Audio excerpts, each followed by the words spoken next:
जों दिनै बड'लेण्ड जनजाति सुरक्षा मन्चनिफ्राय चिरां जिल्लानि मावख'आव फैदों डिसि अफिसाव दा थांनाय 17 थारिखआव रुनिखातानि जानाखि फरेस्ट अफिस बेखौ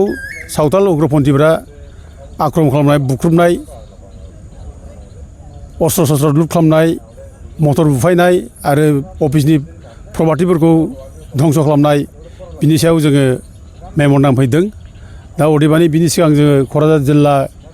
खुंगिरिनि खाथियावबो जों मेम'रेन्डाम हैखांबाय आरो जोंनि बिटिसिनि मानगोनां चिफ हाग्रामा महिलारि बिथांनोबो जों मेम'रेन्डामखौ होनाय जाबाय दा जोंनि मेम'रेन्डामा बेनो जे रुनिखातायाव जि फरेस्ट अफिसखौ बुख्रुबबाय आक्रमण खालामबाय बिनिफ्राय अस्त्र शस्त्र लुट खालामलांबाय ओमफ्राय बिनि अफिसनि प्रपार्टि डेमेज खालामबाय मटर सटर बुख्रुबबाय आरो जायनाखि पुलिस बिफान पुलिसफोर आरो फरेस्टनि फर्सफोर बिसोरनि सायाव आक्रमण खालामनाय बेफोर गिलु-बालु मोनसे जाथाय गिख्रंथाव जाथाय आरो बे एक्सट्रिमिस्टफोरनि माने कार्यकलापनिफ्राय खुनु दिन खम नङा दा बे एक्सट्रिमिस्ट कार्यकलाप बियो बेखायनो जों बेखौ निन्दा खालामनानै सोंखारिनानै जों माने थोजासे जानाय मोना जोङो जाय दसिफोर बिसोरखौ हमनांगौ बिसोरखौ एरेस्ट खालामनांगौ आरो बिसोरखौ गोख्रों साजा होनांगौ जों बेखौ दाबि खालामो आरो लोगोसे जायफ्रा जाय एंक्रजार्सफोरखौ हमनायनि थाखायनो एफा गिदिर गिलु-बालु घटना जालांबाय बे एंक्रजार्सफोरखौ गासिखौबो हाग्रानिफ्राय हुरन हरनांगौ एंक्रजार्सफोरखौ दोननो नाङा हाग्रायाव आरो बिसोरनि थाखायनो दिनै जोंनि बिटिसि ओनसोलाव दावराव-दावसि गन्दगला सोमजिदों असान्ति मोनसे परिबेस फैदों गावजों गावनि गेजेराव मोनसे भुल बुजाबुजि मोनसे परिबेस दिनै फैदों बेखायनो बे माने अबैध भाबै हाग्रायाव हाबनानै थानाय बिसोरखौ माने इभिकसन खालामनांगौ होखारनांगौ जों बेखौ दाबि खालामदों आरो लोगोसे जों नुदों जे दिनै बे हाग्रा ओनसोलाव संकसनिफ्राय ओरै मानास रेन्जसिम दिनै गोबां दिनै बाहेरानिफ्राय हाबनानै थाफैनाय सावथालफोर दङ जों बेखौ मिथिगौ दा दिनै बिसोरो इलिगेल भाबै बे जायगायाव माने हाग्रानि जायनाखि आयेन कानुन बे आयेन कानुनखौ सिफायनानै बेयाव हाबनानै दङ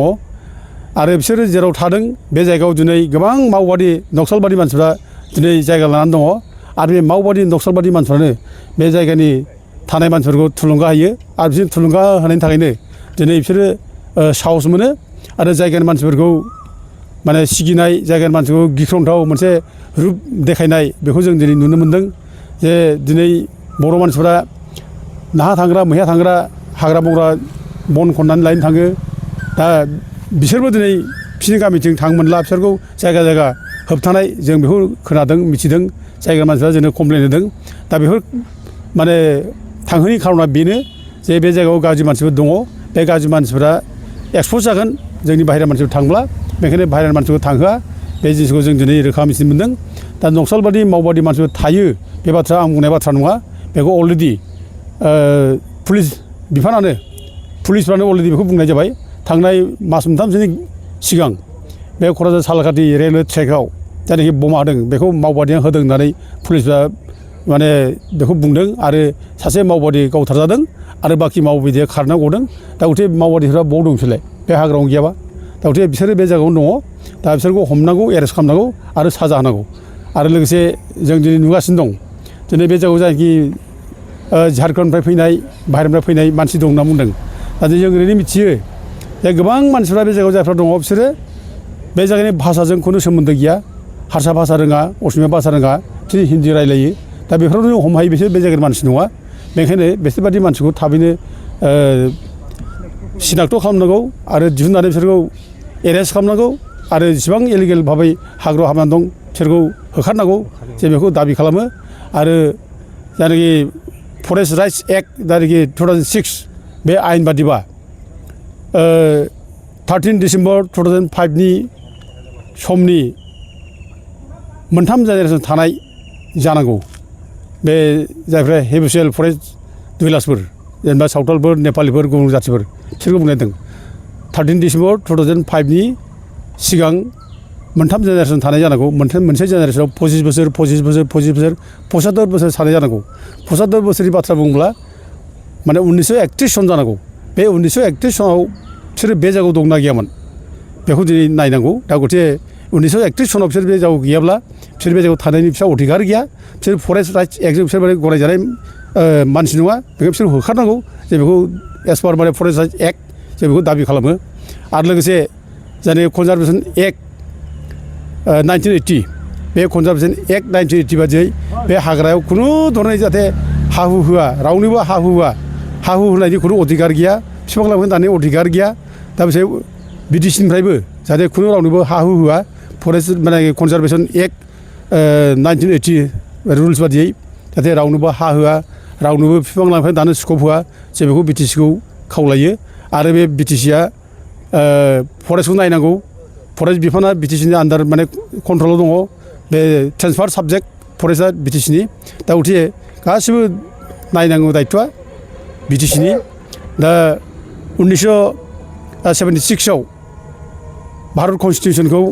42nd एमेन्डमेन्ट खालामनाय जादों 42 एमेन्डमेन्ट 1976 आव जादों भारतनि माने संबिदा आरो बे 42nd एमेन्डमेन्टनि गेजेरजोंनो फरेस्टखौ